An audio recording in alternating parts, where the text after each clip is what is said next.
फटाफट रेडी हो गेलाम। তোমরা ভাববে কোথায় যাবে, তো তোমরা পুরোটা দেখতে থাকো, বুঝতে পারবে কোথায় যাচ্ছি। আমাকে নিতে এসেছে সারু ভাই, তাই রাস্তায় দাঁড়িয়ে ছিল। আমরা অবশ্য বাইকেই যাব।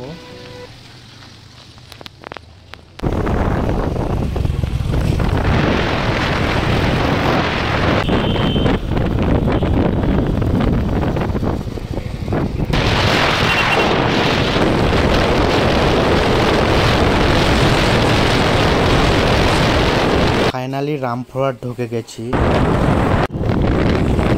ফাইনালি আমরা চলে এলাম। এখানে টাটা মোটরস কোম্পানি থেকে আমাদেরকে ইনভাইট করেছিল, সেই ইনভাইটে আমরা উপস্থিত।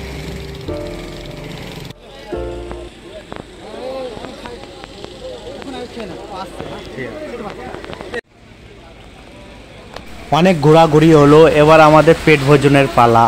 সেই জন্য ফটাফট খাবার রেডি আমাদের।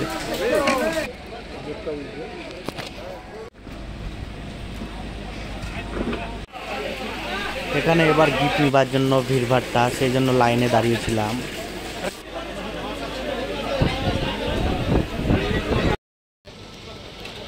চলো বাই, এখানে আমাদের ব্লগটা শেষ করছি।